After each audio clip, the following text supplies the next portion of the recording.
What's going on, everybody? We back at the Cloth Talk Podcast. We just two of us today. Bird Money, he'll be back at it next week. We got my man Emmanuel over here, and we doing this sideways because we recording from the front of us. But we got some great topics today. My guy Emmanuel, he's actually going to be the announcer today. He's going to be reading all of the questions, and then we're going to be adding on to it. We also live on YouTube too, so make sure you tap in on our YouTube channel, Fade Away Barbershop LV, right now. You can also be on live with us right now as well and interact with us. So let's get this thing popping. Let's get this thing popping, man. So what we got going on, man? Introduce yourself too, man. I'll introduce yourself, but introduce yourself to the people, my man. What's up, guys? This is Emmanuel, the artist here from Honolulu, Hawaii, here to Vegas. We're about to get right into the cloth talk. So let's start it off with the first topic that we have for the day. Yes, sir. Yes, sir. And it looks like we're going into information with Amazon in collaboration with Cerebrus. Okay, and speak a little louder too, so to make sure they can hear you over here and live too. Yep, but go ahead. So it looks like with this collaboration, they have plans to split the work for faster AI. Okay.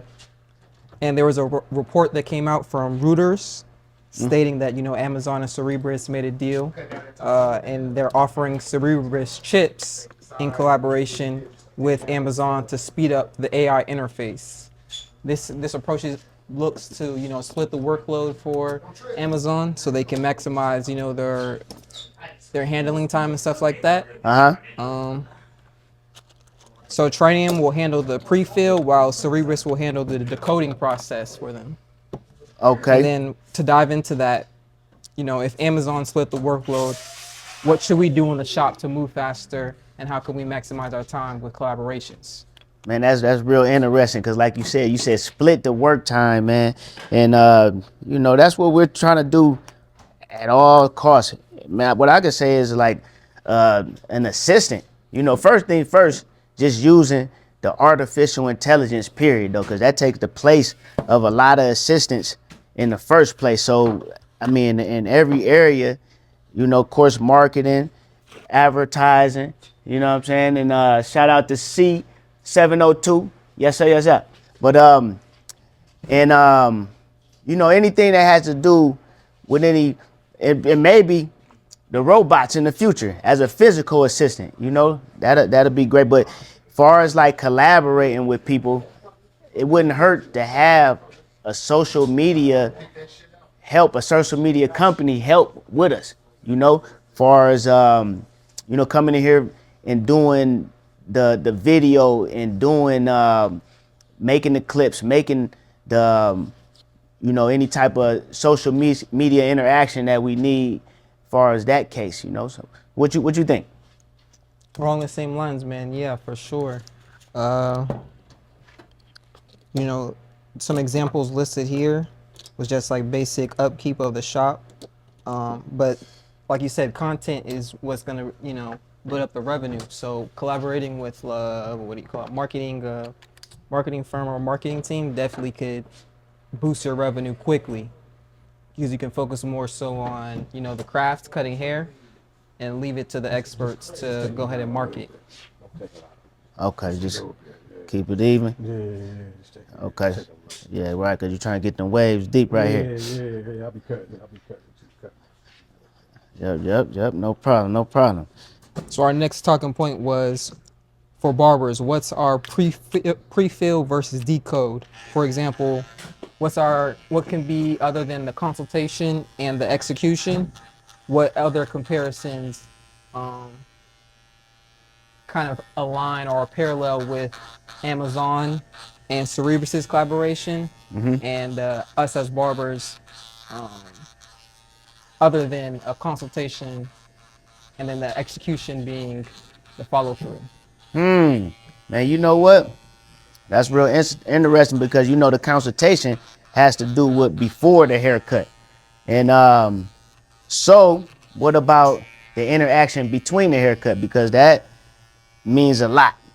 And far as just the collaboration, I come from the old school where the barbershop, the barbers wasn't working by appointment. So everything will be filled up in here and first come, first serve. So we had a community in the barbershop, and then on top of that, we had people coming in just to converse and stuff like that. So far as the collaboration of making this place not just a barbershop, it's a place kind of like a lounge for the people in the community. You know, we was pillars of the community and where we were helping out. Then also, what about, this is what I say all the time too, like you shouldn't open up a business in the community where you're not giving back to that community, where you don't plan to serve that community. So having programs in the barbershop that helps along with whatever the needs is for that particular community, you know, and as it aligns with health, you know, money, you know, we're on financial literacy. Um, you know, I want to say the spiritual aspect, but we're not going to talk about the religious aspect because we just in a diverse community. Unless people want to come in peace and then they want to just learn about different people's religion and stuff like that. But that could just get touchy, you know, that and the politics. But, you know, just the social environment itself, period, because that's what we want. We want the networking. So that's what I said as far as collaborations on that, you know, collaborating with these other businesses, bringing the businesses in here. We can even do collaborations on social media, you know what I'm saying, the other businesses in here and stuff like that. What you think? For sure, I definitely can come in alignment with what you're saying in terms of previous to, you know, COVID. I definitely think that barbershops are more of those hubs for the community, you know. The community helps sustain and push the growth, and also it aided in like people coming in who maybe have their own business. They can collaborate with other business owners, or even people who are in the corporate world. They might have, you know, a job opening, and references can come into play in that way, and just continue to build that web of authenticity and connection with your clients. Next thing you know, you got a whole group of people who are ride or die for you. Man, you know what? You killed it with that one. I didn't even that. People always are asking or mentioning that they need a job. Yeah. And what if we had where to the jobs, the people that were like a job fair. Right. You know what I mean? Like a job fair, and it could just be Someone with influence, Yeah, or someone who's in a position to help. exactly. We have a job fair in the barbershop, and I never heard of that. You know what I mean? Because people are always coming through here and they're mentioning, at least my customers, that they're looking for a job, and other people mentioning that they have businesses just opening and they have jobs available. Somebody came in yesterday talking about Amazon business that they have, to where they're looking for drivers to drop off their packages, you know, and I'm gonna actually put that out there to a couple people. But no, that was a great idea. For sure, for sure. Yeah. And then the last bullet point for this specific excerpt was, where do we lose time as barbers, and how do we redesign that flow of business? How do we lose? Say it again. How do we lose time as barbers, and then how do we redesign those moments to redesign the flow of business? Like, how can we maximize our time, basically? Man, that's a great one. You know, I'm gonna say, So I feel like Amazon's one of those companies, man. You order something the night before and it's there in the morning. So I feel like the way they've done it is with their hubs, you know? They put these big hubs in the big cities, and then the supply chain is a lot shorter. And like you said, they're outsourcing their deliveries to what's the best way to put it? Small businesses. Yeah, small business. Yeah, they got 1099 workers, people who have that time and have the facilities to make those drops for Amazon. So how can we as barbers take that same type of frame and use it to our advantages? Cut down our service time, cut down the time that our clients are waiting and stuff like that. Right. You know what? And make sure ain't nobody tapping in on the YouTube side too. But no, what was a benefit back in the day when everybody was lined up in here, first come, first serve, and people just coming in, hanging out. When we needed runs to be made, they were always willing, because everybody was just hanging out, having fun. So we was like, man, everybody hungry in here, man. Run the Burger King for us, boom, boom, boom. Everybody was ready. Run across the street for us. We didn't have to do nothing as barbers, you know. Like we really had you know, I mean, for lack of better words, like, you know, it was groupies up in there. You know what I'm saying? It was some groupies up in there. Sometimes a lot of women coming in there just sitting down and waiting for us to ask them to do stuff and all of that, you know, because we were dead smack in the neighborhood too, you know, Yeah. in the hood, what you want to say, whatever the case. But just like, you know, I brought that up just far as like the, you know, the outside assistance, but if the job aspect of it, like, you know, paying people to run, that's how I am. Like, you know, finding ways for people to make money. If I got runs I always need to be made, like, you know, here I got a list of stuff I need to do for you today. This is a way for you can make some money. I'm gonna give you some gas money. I'm gonna give you a little some like we can create jobs that way, you know, and that like you were saying with that Amazon aspect, you know, that's how we extend ourselves, and we're providing jobs, making the community better. Yeah, so that's a good sound like a good idea to me. So I've seen in the past some barbershops have hired sign waivers, street teams to flood the streets with marketing. Like we mentioned, different marketing agencies. Mm-hmm. What other new strategy would you consider outsourcing to get more clients or to get more business? Man, like you said, the street team still work is never gonna be a better way to advertise than to go up to a person and say, I personally invite you into the barbershop so that I'll cut your hair. I want to cut your hair. So like having people that's with flyers outside and going to different stores, going to different events, you know, sports games and stuff like that, and spreading the word, mouth to mouth interaction, human interaction, it's not gonna get better than that, you know. So the street team aspect is definitely still it's never gonna change, you know. And you know, of course, quality flyers as well, that matter. Not just mentioning, you know, yeah, we can always say pass out flyers, pass out cards, but you got to know that the visual really matters. If When I first started making flyers and business cards for myself, I used to have a whole bunch of words on there.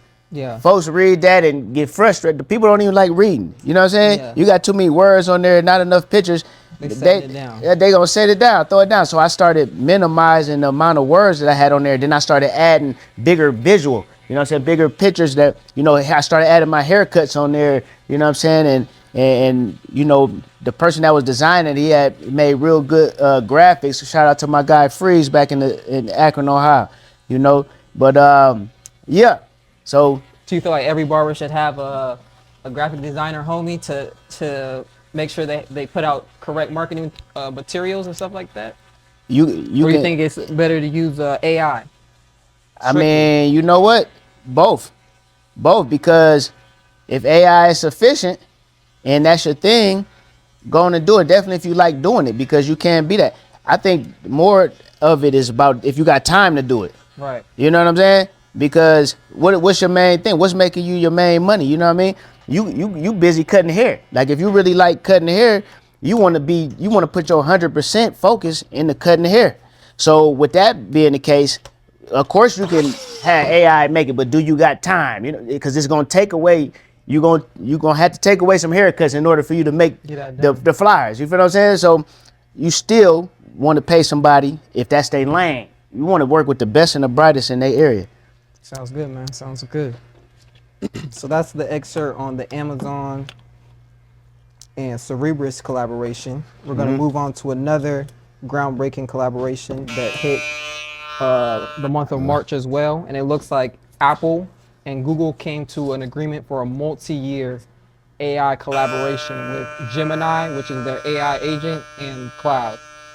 So basically, Google posted a joint statement saying Apple and Google entered this multi-year collaboration where next-gen Apple foundational models will be based on Google's Gemini models and cloud tech powering future Apple intelligent features. So they plan to just integrate, Apple within Google and just keep on pushing, those AI advances. Mm-hmm. So with that, Integrate Apple with Google, you said? correct. Okay, Well, yep.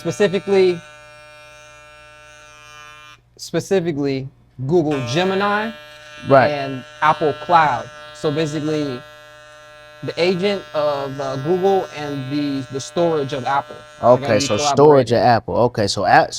Okay, so they're gonna be actually like Gemini just gonna be doing this thing on whatever Apple has, like the phones and stuff like that. So Right. you strictly you particularly directly working with Gemini, but you just using Apple's Storage. storage in this source Correct. of this device. Okay. So with that being said, what version of Apple in collaboration with Google in barbering, and how can we use that to level up faster? Like what's our version of Apple and Google collaboration? Like what's the two industry leaders that have collaborated to make a groundbreaking product, or who Right. already have groundbreaking products, but they're collaborating to do something bigger. Right. I mean, first of all, when I think of that, because like you just said, or whatever, the device of Apple and the storage of Apple is being used, but Gemini is the operator, is what's being actually utilized. Yeah, So the programming. Yeah, so the barbershop is like Apple. You know what I mean? Because you're gonna store the people here. You can store the people here, and you can use this building, this source, and then other businesses can throw their events here. You know what I mean? Yeah. I mean, and people love to do that because that's what the barbershop known of. That's why LeBron and them got a whole show that I don't know how many seasons now. They got several seasons, all in the barbershop. right. You know what I'm saying? So this building itself, this environment, because people can get any environment. They could have opened that, they could have did that show in any building, any environment that they chose, but they chose a barbershop setting for a reason. And then what Math Hoffa and them, they got theirs in the barbershop too. You know what I'm saying? It's just established as an environment, a setup, you know what I'm saying, Right. for conversations and events, any event, you know what I mean? Right. You know? Yep. So what you think? For sure. When I think about these big brands and what's our version of these brands, like you said, our actual four walls, Mm-hmm. is definitely that meeting space, Mm-hmm. or that area where, like you said, clients are coming, they're interacting, they're getting a service done, they're getting an experience. And yeah, Make a bubble over here. we can have, like you said, other businesses come through. We have different vendors and we sell different products already in collaboration with Fade Away, and it's going well for us. So as long as we keep on building those connections with our vendors and stuff like that, more opportunities are going to come. I know that previous to this year, you guys did some work at some of the Las Vegas Barber Expo. Right. So having maybe like a master class or like a barber competition or a showcase at the shop could be an avenue to bring more reputability and more eyes onto That's the cool. shop, just in the grand scheme of things. And you know what? You said something good too that brought something to my mind, because it's something I always say all the time, and it's just the truth. The barber industry and the beauty industry, period, it runs in conjunction with the entertainment industry and the fashion industry. So people that have clothing lines, they can do pop-up shops here to where they're selling that stuff just for that day, Right. Um, And just use us as a storefront, exactly. a physical address. Exactly. And then also, I did this back in the day when I had my clothing store. It was an artist named Young Dro with T.I. Remember him? Yeah. Yep. He had a concert in my city, and before the concert happened, he came to my store to do autograph signings. You know what I mean? So artists can do that. You know what I mean? Same thing. Like artists got concerts here all the time. Right. They can come through here and do an autograph signing before their event. You know, To build and brand awareness, right? yeah, that right there, and yeah. So anything like that, you know. But that's the the aspect of, like I was saying, the hair, the entertainment and the fashion, the hair, fashion, entertainment. So anything in those lines, we can do a collaboration with them type of people, you know. So I have a specific question. I see that you cut some Like a NBA bungalow. players from back home. Uh huh. How did those how did those interactions shape Like a your bow. career going forward? Coming to being in a big city where interactions like that are more common. Yeah, yeah, exactly. Like here, it make it better. I mean, they gonna bring people. They gonna bring people. Just like shout out to my guy Chris Livingston. Yep, he's in the G League right now, actually with um, I don't want to butcher, I forget, but he's in the G League because he just switched his teams. It was a guy that seen that I cut his hair. So I was cutting his hair all through middle school, high school, all that. Yeah. And a guy he used to do some managing work for Chris Livingston. So he hit me up. First thing he said is, "Yeah, I see you cut my guy Chris. Um, I got some other basketball players that I manage, and I'm gonna bring them through to you." So he started coming through here just based off of that relationship. You know what I mean? I never met this guy until I came here. You know, and so stuff like that, it always open up doors. You know what I'm saying? People always say, "Oh yeah, I seen you cut such and such." You know, Right. I mean, and Just I mean add to your so. portfolio. Yeah, so it definitely helps your portfolio. That's period. And then some people, they don't want to, like, some celebrities don't want the pictures and the videos and stuff taken. So you gotta catch the vibe. You know what I mean? Even if you want to add, you still want to add. You don't want to just start taking pictures and videos and stuff like that. But they'll still bring you people within their industry. You know what I mean? And you cutting Yeah, them trainers back to or back and stuff, like the some of their trainers. staff. Yeah, like I mean, I got some people I was cutting. I was going to their house, and I'm cutting they cook. I'm cutting they grandfather. Security, You all know what that. I'm saying? The whole hookup. You know what I mean? But everybody not gonna know that because I was just over there cutting and we was conversing. You know what I mean? Right, building the brand. Yeah. So I just think that always helped. If that was the question you was asking. Oh yeah, for sure. Okay. If you could have a dream collaboration with a company or individual in order to boost your brand and your business, who would it be and why? Interesting. Let me see what up. And shout out to everybody tapping in and tapping out. Leave a comment and I'll comment back. But yeah, so you said a dream collab, man. That's real interesting, man. Um, hmm. Man, I had to think on that. What you think? All right, dream collaboration as a barber. Uh huh. I would probably just say working with a celebrity, but like an OG celebrity. Like I'm a big like Charlie Wilson fan, so if I could Okay. cut Charlie Wilson and have him do like a promotional video, 'cause he's out here quite often. So do like an OG, Yeah. R&B star, and just kind of do like a skit version, have him sing a little bit, throw some tunes on there, man, and promote Yeah. it that way. Yeah. Man, you know what? That reaches a wide target audience because everyone really heard, Charlie Wilson's vocals, so it'll definitely resonate with a lot of people. Yeah. Now, you know what? I think I would like to do a skit with, like, Mike Epps, you know what I'm saying, or Cat Comedy Williams. royalty, yeah. Yeah, because they funny. I think that'd be a great collab, definitely with any of them two.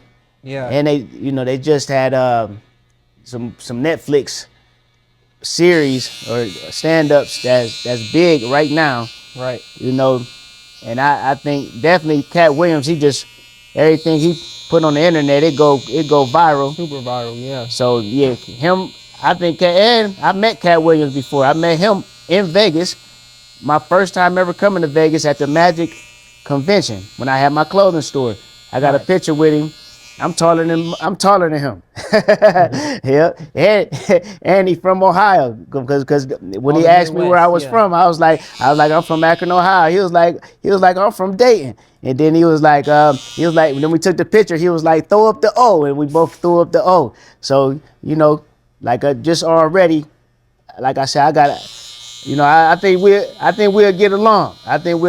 So I think we'll do some good skits. So that'll be a great collab right there. Sounds good. Sounds Yeah. good. Let's go on to our next bullet point. Yeah.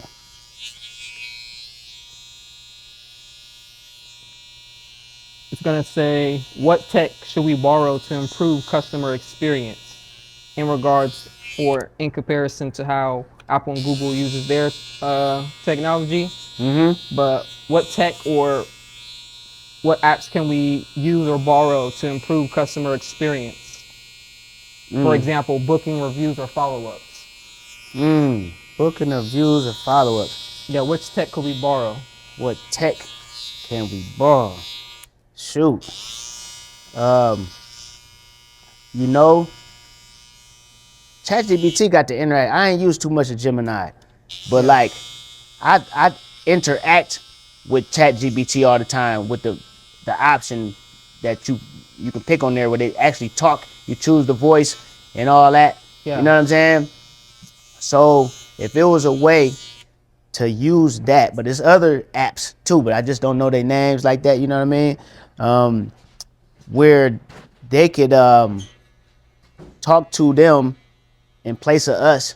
They can answer our phone, of course, and give them all the info they need. Had them booked through there. Those apps like right there is very useful, and we're gonna implement that. We just looking for the right one, but we definitely gonna implement that. So people, if y'all calling me, y'all gonna be talking to an AI me soon. Believe that. Yep. Yeah, I'll piggyback on that as well. I'm using ChatGPT pretty much every day, man, to knock out those easier tasks that can use some Rips it again. automation. So just tracking my income, social media posts, goal setting, looking at some data analysis, all that stuff. ChatGPT is really gold, but like you said, there's so many other upcoming platforms within the AI space that it could be groundbreaking for our industry. So we just gotta stay tuned for that. Right. And guess what? Matter of fact, somebody told me the other day that before they get their haircut, like they want to switch their style up, they use that Nano Banana that's integrated with Google AI. What is it called Gemini? again? Gemini. Yeah, because that Nano Banana the best one on the market as far as the making The visuals? photos and stuff. Yeah, and so yeah, that'll be great as well. We can use that with our customers. They tell us what type of haircut they want, and then we take a picture with them, and then ask it to Foreshadow, put this haircut. You can take a picture of the haircut, person with the haircut, and then this person without his haircut, and it'd be like, put this haircut on this person. Right. So I think that'll help out a lot. Yeah. I'm gonna try that out. Try to steer them in the direction of the cut that will suit their face Yeah. the best, and also put them at ease as a client, because they know exactly what they're gonna. The barber and the clients on the same page on what they're gonna get whenever the service is complete. Man, and that's the most important thing. I tell you that picture is the number one most important thing. Yeah. For sure. Yeah. We could also use it, like you said, we could take those pictures as a reference so that, when the client comes back, we know exactly how they like their hair because they already have a profile set up with notes. This person, they like the 1.5, closed, low taper. Got the picture on there too, so there's no guesswork. Make a bubble. It's Exactly. execution. And that's Exactly. gonna speed up our work time and put us back in control. Exactly. A customer profile. Man, I would like to talk to some barbers And I would like to ask them, how many of you guys have a customer profile of your clients with all of their preferences in there and pictures of their hair, that last haircut. When your customer comes in, you can go right to their profile and see all of the last haircuts that you had, the history of haircuts, history of your conversations, all that type of stuff to really be personable. Like you say this all the time in your content, like it's about the vibe, you know what I'm saying? It's about Yeah. being a likable person, like really, yeah, exactly, interaction. Like people want to get their hair cut by people they really They like. like, I done yeah. seen haircuts mediocre, you know what I mean? But they just like the person. Yeah. They like the experience with the person. Right. Yeah. That's what it's all about, man. Giving that customer service experience. Who they be with, Yeah. Yep, they comfortable with their wit, man. There's no difference than a lot of guys can't get rid of some chicks. You know what I'm saying? They just stay where they comfortable. You know what I mean? They stay Yeah. where they comfortable. Keep doubling back. You know what I'm saying? Breaking up, doubling back, tripling back. Yeah, but go ahead to the next one. So with these big tech titans, you got to always think how are they gonna protect their investments. So us as barbers, how do we protect our brand when using these platforms? Man, that's very interesting because somebody told me you dang near can't no more. Like it's just so tough. It's just they got so many different AI sources that can just copy your whole style the whole time. But you want to get into some stuff, and you should, some legal stuff. Like trademarking your logos. As well as your name or your business, and like doing that first, and then when you're using these sources, like you using like all of these social media sources, like you give away a lot. Yeah. You give away a lot. Let me see. This my guy, Triple OG. He said, "My name is Triple OG out of Southside Compton crew. What's up with it, cuz? My guy, man. You already know what it is. That's he part of the crew. We gonna see you next Tuesday, man. We know we doing our podcast thing like we always do. Yep. But go ahead. For sure. So that wraps up our Apple and Gemini collaboration that just was announced. Let me go into our next topic, which is going to be speaking on Microsoft and OpenAI. So we got some more titans collaborating in partnership. One more thing. But it looks like the deal with OpenAI, it's not a non-compete. So if OpenAI can continue to work with other partners in the future, but it looks like Microsoft, in collaboration with OpenAI, says that the IP relationship continues unchanged. They're going to continue to collaborate with them and other partners. And they're just going to continue to work in agreement to make, strides for more technology and more growth within that field. How do we build strong partnerships as barbers where everyone wins, but we're still in control of the overall outcome? Yeah, I mean, first thing first is that before you even start a business, you need to have a brand identity. You know what I mean? What do you stand for? Like, what's the purpose of you opening this business? And, it's kind of like putting the morals and the values on your brand. Ours is financial literacy. This stuff comes from based off of your experiences. What void you want to fill? You should always be trying to make the world better. That's how I look. The industry better, whatever the case, the community better. Whatever you do, you should be trying to add on to it and not just blend in. You know what I mean? Or try to just get some money up out of it and get out their way. You know what I mean? So know what you stand for, and you stick to it. And anybody that collabs with you or whatever the case, they gotta be along the lines of what you stand for. You know what I'm saying? What's your mission statement, your vision statement, how you want to be perceived to the community. And you just only hook up with people that align with that stuff. because it's a million ways to get $1 million. You don't need all of the money. You know what I'm saying? Yeah. You Find one way, one Yeah. lane, and then you lock in. and you lock in and you max in. You get hyper focused. I'm glad You know what I said mean? that. Yeah. To bring up a story time, you know, the first day I walked in here, I walked in on a Thursday, man, and I met with you, you know, and the first conversation, that's what we were going over. Okay. The brand identity, what Fade Away standing for, some of the rules and the regulations for operating the business.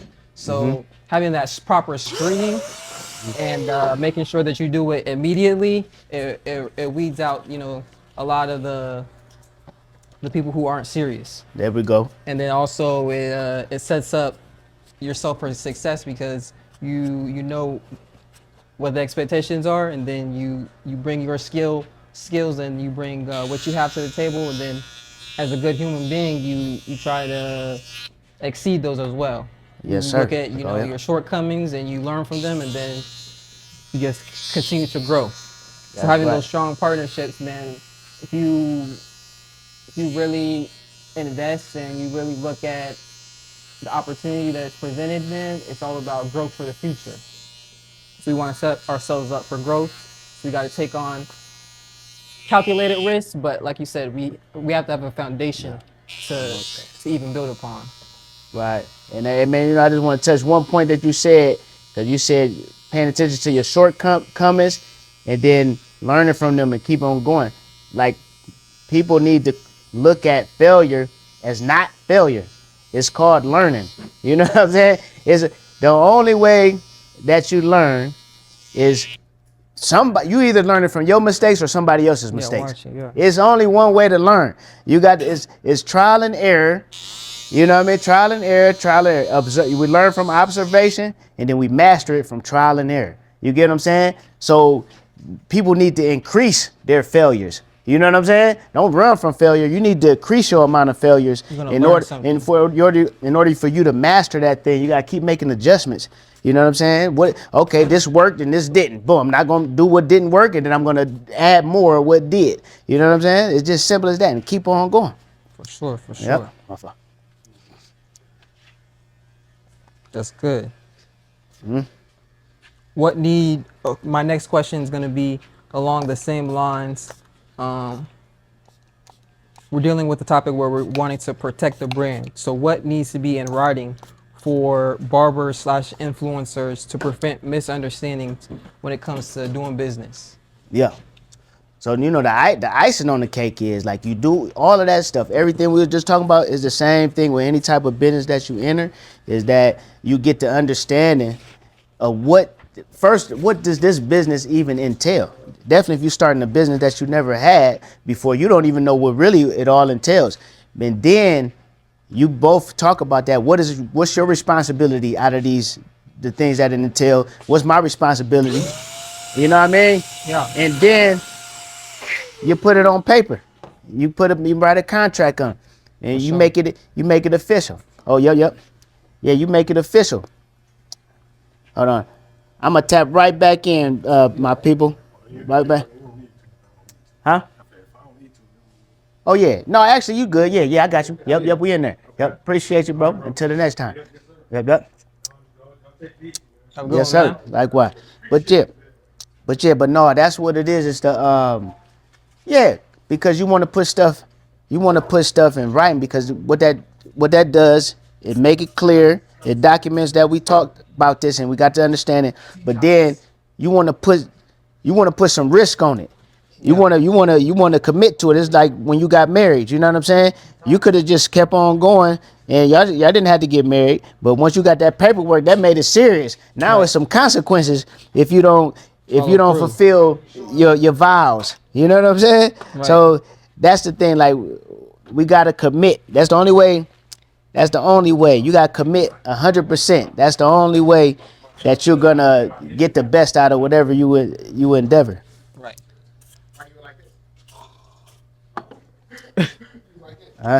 It also, going back to what you were saying, man, having things in writing, man, it gives the brand authenticity, credibility, protection, really. Right. You know, so they can continue, the business can continue to grow, whether or not, you know, whether things change or not. You know, it's all about what's in writing and what was agreed upon.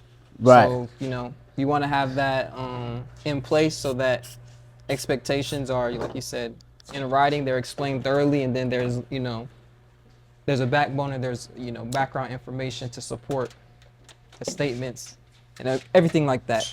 Mm-hmm. You just want to have a paper trail, really. Right. In business, a paper trail is a non-negotiable. Right. Exactly. And a plan. You know what I mean? A For plan. sure. Like now we made the commitment. You know, we know what it entails. Now, what's the plan from this point on? And then we execute. You know what I mean? And then we keep on looking at it because you got to remind yourself because you was feeling good when you wrote the plan, but then you're gonna have the emotions that you're going through and during the process because you got stuff with your family going on, you got stuff with your friends, anything. You know what I mean? So your emotions are gonna be going up and down, up and down. So you got to keep on going back to that plan to when you wrote it, because when you wrote it, you were in your right mind and you were motivated in the whole aspect. So that's a continual thing as well. Yep. For So sure. what's the next one? Let's hop to the next one.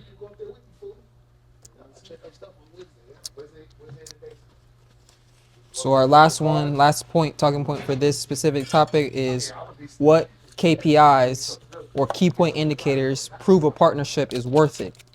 For example, walk-ins, rebooks, reviews, or product sales. Uh-huh. So what key point indicators prove a partnership is worth it? What key point indicators to prove that a partnership is worth it? Yes. Man, What's up, man? Welcome in. what's going on? Welcome back. Welcome back. Yes, you know, my thing is that, you know, make sure that a person really, because if you're just looking for money, all you're gonna be doing is looking at, does this business make money in general? Right. And you can say that with dang near any business, you know what I'm saying? Yeah. If it's As long as it's if it's a open and successful closing. business, it's gonna make money, you know. But the only way for it to make money is that you put your energy into it. You put your attention and focus into it. You know what I mean? Yes, sir. So you got to have somebody that's really interested in that. Like, so, because they could just be like, man, barbers make money, so I'm gonna become a barber. To make something, yeah. But you really don't even care. You really don't like barbering. You know what I'm saying? You really don't even like dealing with people and stuff like that. You know what I mean? So yeah, is barbering make money if you are truly a barber in your essence. You know what I mean? So like you got to be passionate about whatever business it is. You know, because that's gonna cause you to do some research and stuff like that and take it to the next level. But if you don't got that in you, it's just anything else. Like you get into a tough patch, you're gonna quit. You know what I mean? Then you just wasted some money and some time. Right. Yep.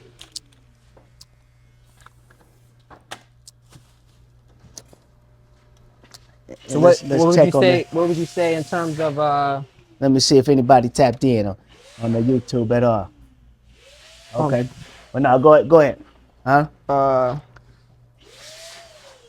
what type of goals would you set for this type of data, like walk-ins, rebooks, or reviews, or product sales? What would you say would be a point at which you would consider profitable, or what's the right word? Just moving in the right direction. Like what type of specific numbers are you looking at when it comes to the walk-ins, the rebooks, and reviews? Is there a specific target number or a target like that you would want to shoot for when it comes to like working with someone? Or do you want them just active to where they're pursuing these, taking walk-ins and promoting their business? They're actively looking to rebook clients that were previously walk-ins or reviews, for example. Is there a specific like benchmark that you want to put in place for, you know, people that are wanting to come on the team? You know, with me particularly, I just look at it as if you're going in one better than the last month is progress. Long as you're going in the right direction, you're eventually gonna arrive. You know what I Yeah. mean? And the more energy that you put into the things that you know that are necessary to be successful, then you're gonna continue to grow. You know, I mean, and you know, this business like this is seasonal, so you have to keep that in mind as well. So, like if it's January, Right. you can't say, "Oh, I fell off because December I got, you know, 100 clients and then I only got 50 in January." No, you did. You didn't fall off because December is historically better than January because you have a flux of clientele because everybody's getting prepared for the holidays. You know, Right. they're getting prepared for Christmas. They're getting prepared for New Year's. You know what I mean? So you gotta know that seasonal, but you know you can do after you get past a year, then you know what seasons, what times pop and what times don't. Then you can go back and now you want to be like, how was my January last year compared to my January this year? Now that's fair, you know what I mean? So, but everything is just about, you know, whether it's a little or a lot, as long as you're going in the right direction. That's just, you know, but you got to take data in order to even know that, you know what I mean? So, like, are you documenting this stuff? Right. Yeah. I got a big question for you. Would you work with someone, would you bring someone on the team that has no knowledge of any of these skill sets, but they're willing to learn? Willing to learn is all you need, because guess what? You can have somebody with all of the skill sets and the ability and all that type of stuff, but they don't have nothing behind them, and their outside things are affecting their inside things, and they can't stay focused. You know what I mean? So, like, willing to learn. What's that saying? Kevin Durant said, "Hard work beats talent when talent fails to do hard work." You know what I mean? So it's all about the the discipline of the character. You know what I mean? And that's more important to me. That's what I look for. So what I hear you saying is, when it comes to this barbering industry, cutting hair is not the only avenue that's gonna drive the growth of your business. There's other outlying factors. I think that that's a strong point that a lot of the younger barbers, not even just younger, but people that are coming into this industry, it's not dive into enough about the other hats that barbers wear. You know. Right, right. I agree, 100%. So we're jumping on to our last and final topic today. Bite Dance did a collaboration with TikTok and Nvidia Okay. with a chip that they're producing. ByteDance is getting access to the top Nvidia chips, and they're coming from outside of China via cloud partner in Malaysia to expand the AI capability for TikTok. Which I think is groundbreaking because, you know, with the high tension with the U.S. and China, you know, there was a holdup on a lot of those imports coming into the U.S. Right. So it's looking like they're trying to find other loopholes to keep the supply chain of those chips high. And then, you know, TikTok is one of those emerging social medias to where they definitely have some motion, you know. They're Right. definitely in competition with, you know, the Twitter, the Instagram, the Facebook. So Right. them trying to get first dibs on this technology, it could be, you know, that edge that they're looking for. Right. So some questions that we're going to dive into that relate to or compare with, you know, the barber industry. Looks like, if TikTok is building power outside its home base, how can we expand beyond the shop? And examples through events, pop-ups, or hotel partnerships. Hotel partnerships, huh? That's one of them listed. Man. That's interesting. Wow. So how can we say, repeat the question real quick? That popped up though. The hotel, I didn't even never think about that one. So the question is, Oh, but the kind of I did. if TikTok is building power outside its home base, how can we expand beyond the shop? TikTok, okay. So, yeah, if they building outside, okay. Well, that was interesting, the hotel thing, because I did actually, we were going down to the hotels for a while and conversing with them and getting on their itinerary is very interesting. If you can put for the guests that come in, they stay at these different casinos, hotels. If they put us on their listing as a barbershop, and then that would definitely make us blow up a lot because people are always looking for a haircut. And then definitely, if and they always got access to Ubers and taxis and all that type of stuff, you know what I mean? And they take them right there, and then we, converse with that. So, I mean, that's a good one. Yeah. Do you see a functioning barbershop, like a real functioning 6 to 8 chair barbershop blowing up in one of these casinos? It is. There's some barbershops in the casinos. Yeah, they got one in the Wynn. The shoot. No, not the Wynn, but they got one in. I know they have the Speakeasy joint. Yeah, in they the got Aria. Yeah, I think it's the Cosmopolitan. It's one of them. Right in there. Yeah, it's one of them. Yeah, cause like the Speakeasy one, like you said, yeah, it's a Speakeasy behind the barbershop. So they got them, and it will work. But you got to know that you're gonna be just cutting majority of Tourism. tourists. Maybe some workers in Yeah. there or something. Yeah, some stuff like security that. Or Yeah. some what do you call them? People who work at the different tables and whatnot. Yeah, You might be able to network into a situation like that. yeah, yeah. So I mean, I'm pretty sure that they're making some money. I know you mentioned before you've done pop-ups for your clothing brand and with other artists in the past. Could you see what type of pop-ups could you see hosting at Fade Away Barbershop here in Chinatown? Man, good question, because that's what we want to do, collab with the Chinatown, whatever they have going on. And I could definitely see like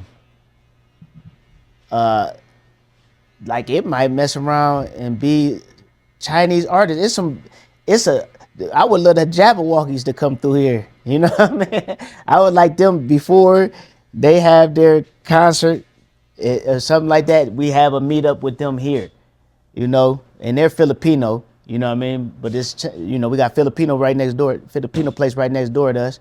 So it's an artist, it's a boy band that's an Asian group that's real big that somebody told me about. And they were working that event, and they like going crazy over them. So, I would have to do my research, and I will, on who are the popular artists, who's popular in the same industries, you know what I mean? Because they run in conjunction. The hair, the fashion, and entertainment.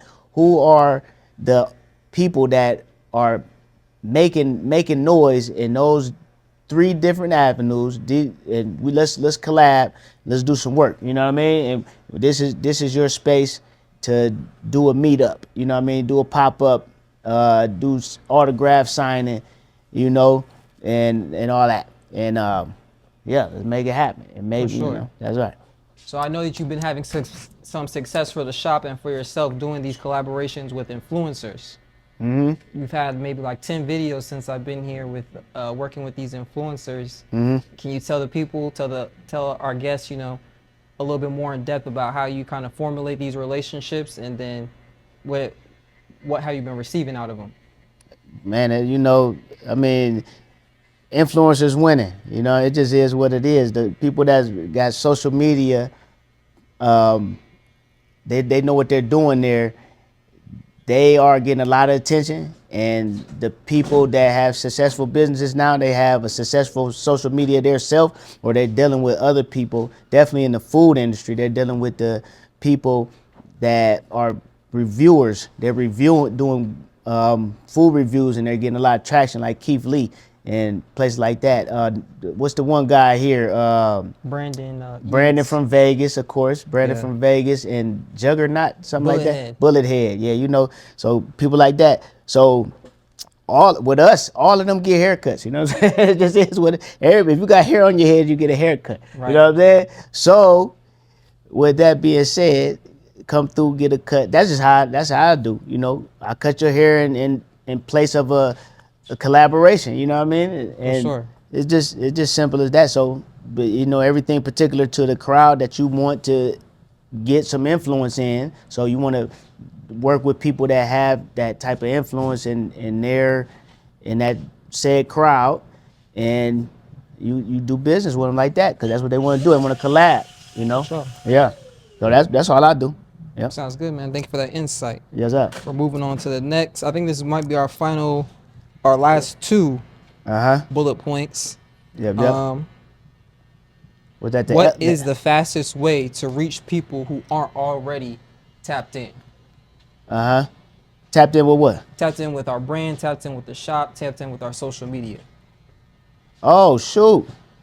I mean, We basically just spoke on it. Just like you said, Yeah. collaborating. Yeah. And then, like you said, going into these other. You guys got this shop to serve the community. Mm-hmm. So targeting specific people who have followers from that specific community, the Asian community, the Hispanic community, the different minorities, and everything like that. Mm-hmm.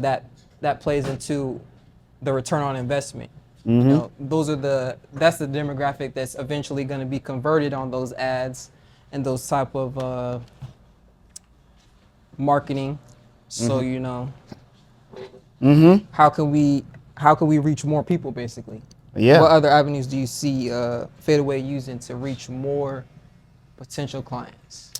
Shoot. I mean, yeah, that's the same thing. Anything to work. See, that's why it's important to know who's your customer as well, because you're gonna have a community, and then within that community, still you have your target customer. So they call it a psychoanalysis. So you want to know like the type of customer that you prefer in your chair, your target customer. What do they do? Like, what do they do for a living? Like, where do that certain type of person usually hang out at?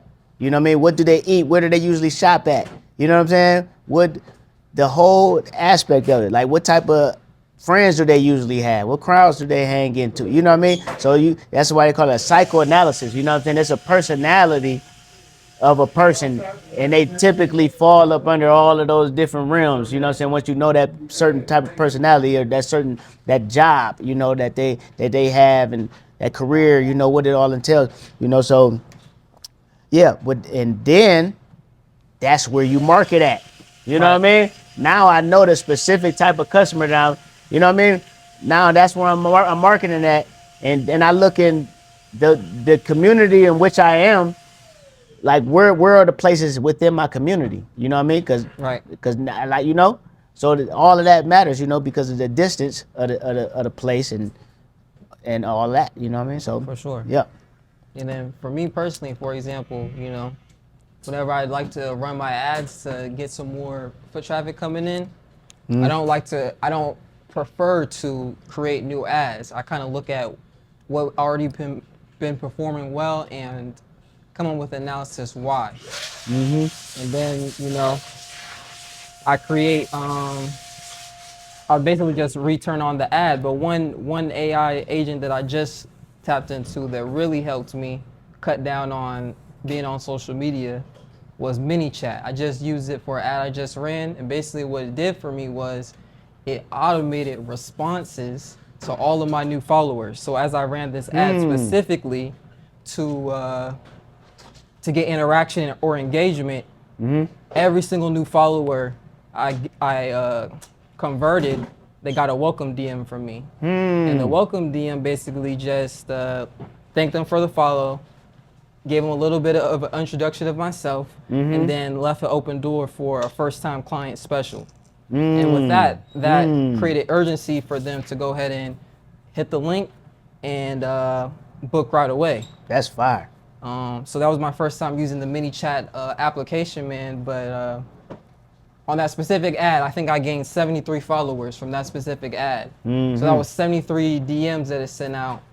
And I think I probably got, in less than 2 days, I think I got like 5 bookings. So the conversion rate is pretty high for it, man. And it's automated. So I could be, here cutting hair. I could be running errands with the family. I could be with my kids, and the MiniChat is taking care of that interaction, making sure that person feels felt and that I'm gonna give them my attention, because when they're in the chair, they want to feel that same that feeling of this barber cares about me, my life, what I have going on, what I have to say when they're in that chair, you know? So you want to make sure that, you know, you're interacting with your people to keep them. That was fire. That's a great option. So if you guys ain't using ManyChat, man, check it out. For sure, I'm about to do that. They need to pay you some money for that. You find out Yeah, how to be an affiliate. I'm gonna go ahead and make some more money with them. Hopefully, I'm gonna reach out and see what we can do, man. That's right, man. But that's another one too, man, that we haven't brought up. And it's free too if you yeah. haven't used it. ManyChat's free, man. Oh yeah. Integrated with Meta, and like I said, man, it's DMing those clients automatically, man, and it's converting them. I'm definitely adding that. But like, we haven't mentioned affiliate programs, like working with these brand deals. You know what I'm saying? Like, we're collaborating with other brands, clipper brands, product brands, right? You know, apps. You know, like you saying, or you know, any type of whatever. You should be trying to be a part of their affiliate program, to where you receive a percentage off of any new customers that you gain for them. You know what I mean? Any products that they sell or whatever, any new customers that you gain from them, you get a percentage off of it. You know what I mean? And why not? Because you use this stuff anyways. Right. So you being sincere that you like this, you like all of the stuff that we're talking about. So I'm gonna be talking about it anyways. I'm gonna be using these products anyways, these clippers, whatever. You know what I'm saying? Then, and so people are gonna be buying stuff because of me showing you that I use this and telling you about it. So why not get a percentage off of it? Like, so the affiliate program, and they have all of them. I know Amazon has one, but they have plenty. All you have to do is type in affiliate programs, and they will lead you to these websites that will link you with different brands, but you can reach out directly to brands as well, you know, and yeah, but that's definitely collaboration that's worth collabing. For sure, man. Yeah. Yeah, we're moving on to our last bullet point for today. It's gonna be a hitter. What should we build that keeps working even when we're busy cutting hair? Man, we're just foreshadowing all day today. So like I was saying, that ManyChat, that's gonna help with our client retention, also our response time. You know, when it comes to booking, you know, sometimes our clients, they want to be heard or responded to right away. Having that automated, I even have some automation set up for if someone's asking for generic information. Where do you work at? What's the address?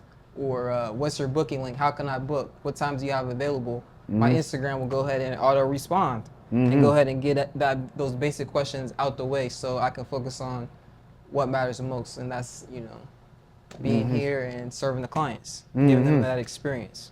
Right. So what would you say? What would you say, Lauren? Say the question one more time.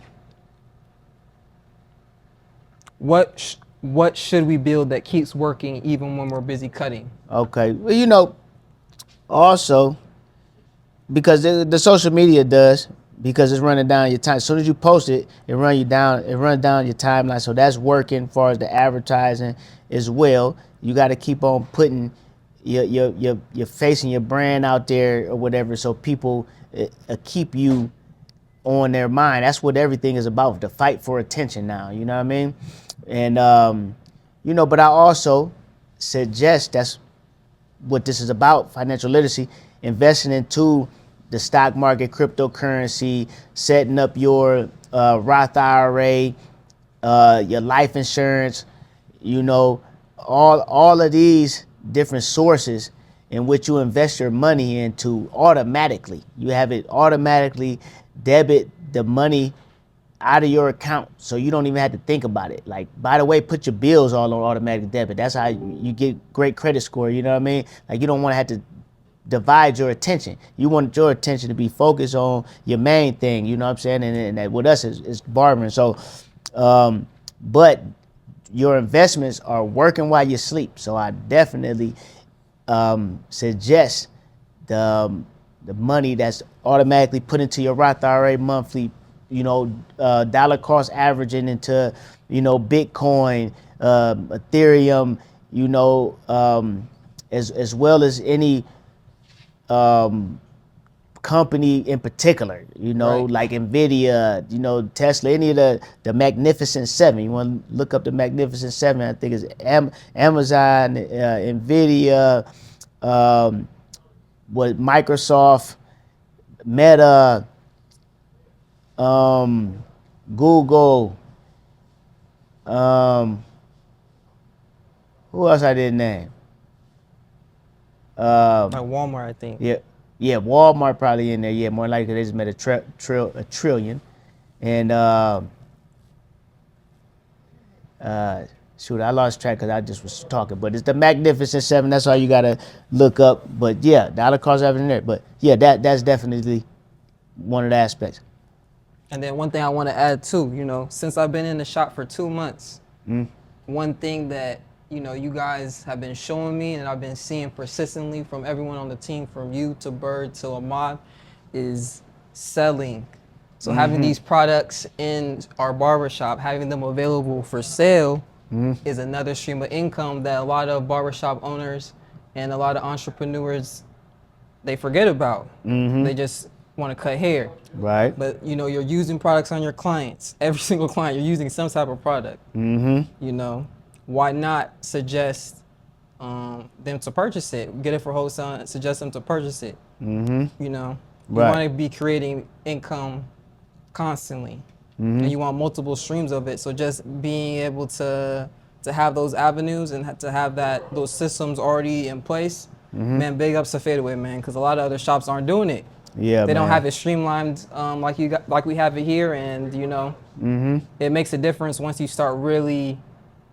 becomes full circle. You know, you have your clientele built, you have your products moving, your social media is in tandem, you're posting every day. You're just gonna there's no doubt that you're gonna blow up. You know, you're gonna exceed your goals, and you know, it's all about consistency, but also having the tools and being aware of it and using it. So yeah, man, just having that mindset of growth and maximizing every single opportunity. Yes, sir. Yes, sir. So yeah, that kind of wraps up our show for today. Okay. We got money on the line. I think we got the elephant in the room segment. That's about it. Somebody call it? Go ahead and answer the phone. Yep. Fade Away Barbershop, Emmanuel speaking. Yeah, we do, most definitely. And shout out to everybody that tapped in. My guy, Maf Tamim. He tapped That in. one's My gonna guy, start at Samuel 45. Alejandro. Mi amigo, cubanos. Muy bien, All right, mi thank you. See you amigo. soon. Bye. You already know. Oh, he sent that doggone Triple OG sent a request, and then I missed Trying to it. jump in. Yeah, he did. My bad, Triple OG. I keep on missing your request when you do it. I was looking the other way, but it's all good, man. But look, a lot Yeah, a of few people tapped in there today, huh? Yeah, they was tapping in. You know what I'm saying? But you know, folks, they got to say something. But yeah, do the elephant in the room segment, and then that's the last one. Cause you know that's how we do it with Cloth Talk. We always do the elephant in the room, and that's just whatever popping. What's the most talked about subject right now, in whatever field? So the elephant in the room that we have for today is going to be pro sports topics, NBA specifically, BAM, unethical 83-point game, and that whole debate surrounding, you know, the legacy of the NBA stats, Wilt Chamberlain, Kobe Bryant, and you know what it is and what it ain't. Right. So what's the question? Was his high scoring game unethical in terms of like the refereeing and the foul baiting and everything that went into, you know, his performance that night? Man, you know what? All I seen was different highlights.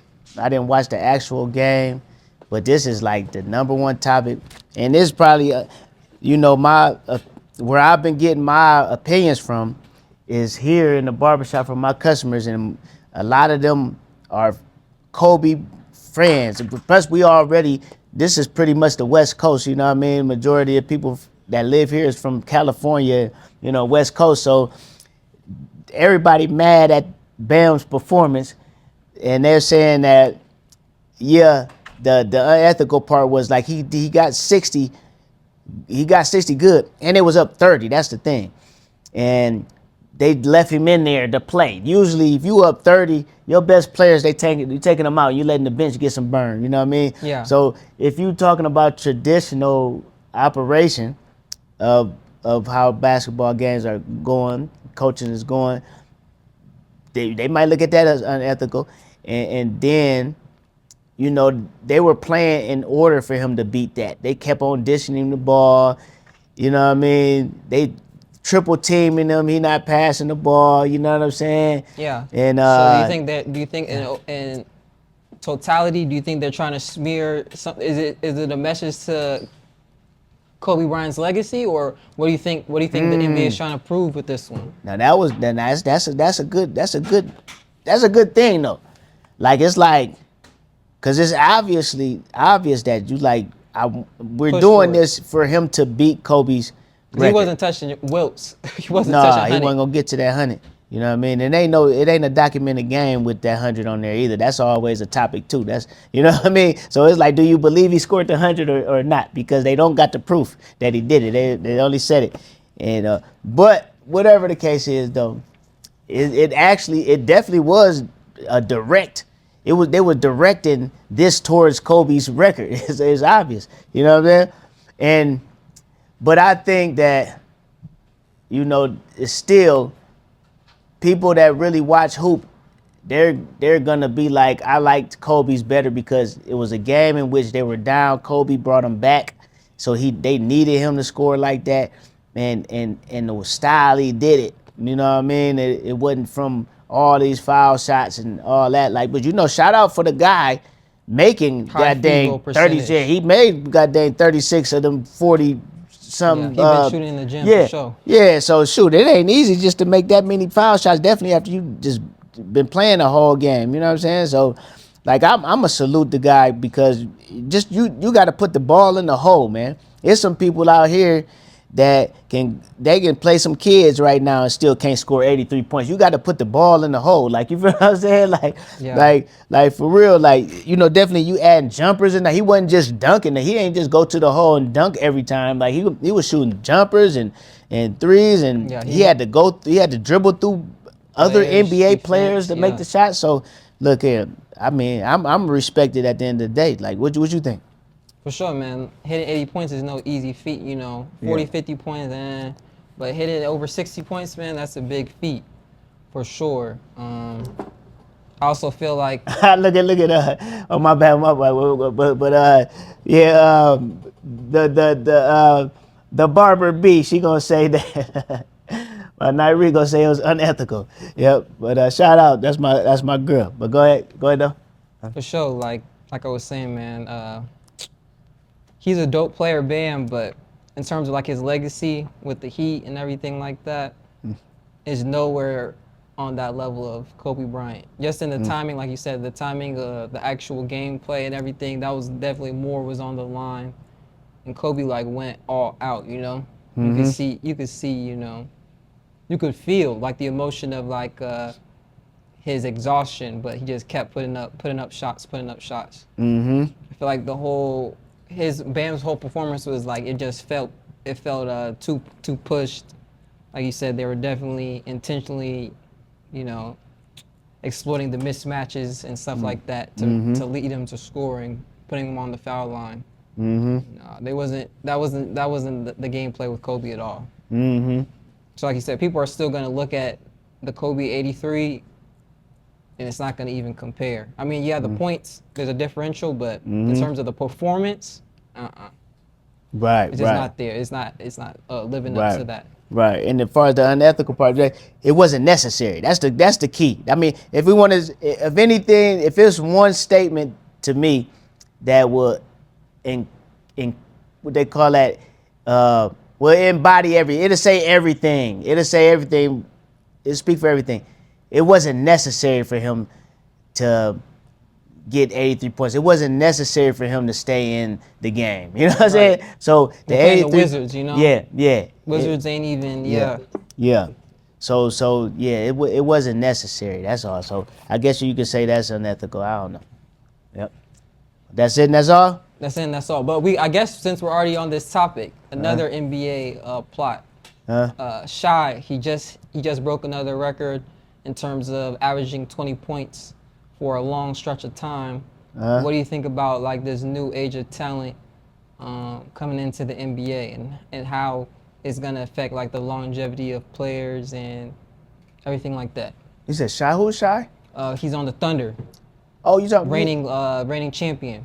you ain't talking about what's his name again? What's his real name? What's it? Shy Alexander. Shy Alexander? Yeah. Okay. That ain't, what's the top guy on the Oklahoma Thunder though? That's him. That's him. That's Shy. Okay, but his name ain't. It's something different. It's Shy more, Shea.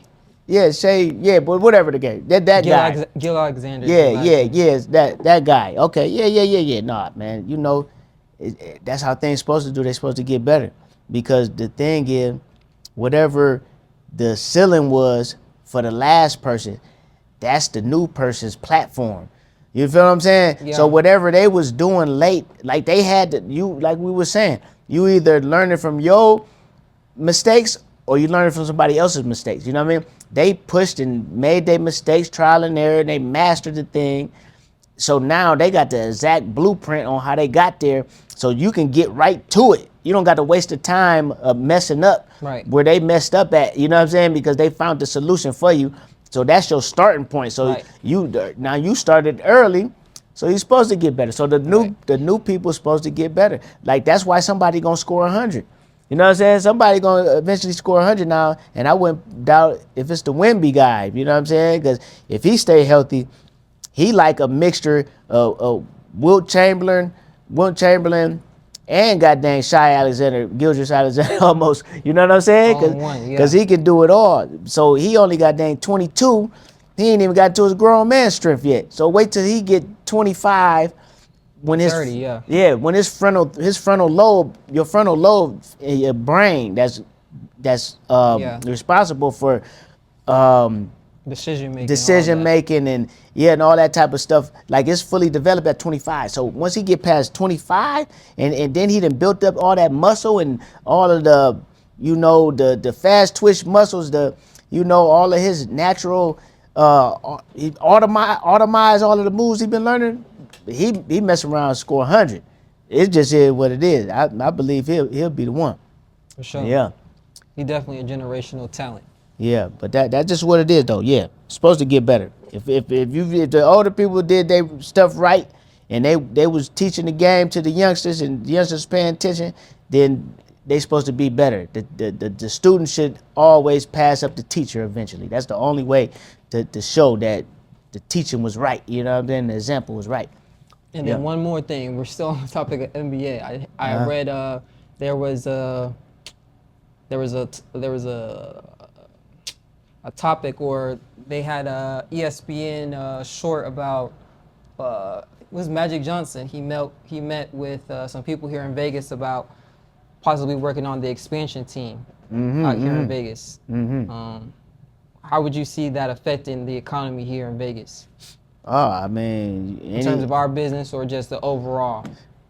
You know, man, the more access to money, first of all, that's going to supply a lot of jobs, first of all. So more jobs, more money to the people, the more money that the people are making, the more money they're going to spend. It's circulating, and then, that not only the people working in the stadium are going to be making money from that stadium and those players, the people outside, because those people got to come and get haircuts. You know what I'm saying? Those people got to go and buy clothes. Those people, they want to go somewhere and hang out. You know what I mean? They got to live their lives. You know what I mean? So it's going to make the economy better. It's going to make the strip a lot more busier and congested because it's probably going to be on the strip. You know what I mean?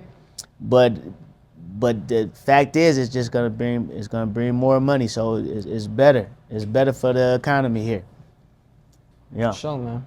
Well, that wraps up our show for today, man. Well, that's it, and that's all. Well, Yes, all sir. right then, man. Well, we did that thing, man. Like y'all know, make sure y'all tap in on YouTube, Fade Away Barbershop LV. Y'all go to that Cloth Talk playlist so you can see all of these segments right here, and as well, you're gonna see the interviews that we're doing when we're going around to these different barber expos and events, and we got more and more coming, and more stuff is about to be coming out a lot. I got a lot of stuff in the archives that's coming out. So just make sure y'all tap in there, and it's on, and it's popping. Yep. Yes, sir. All right, to the next one.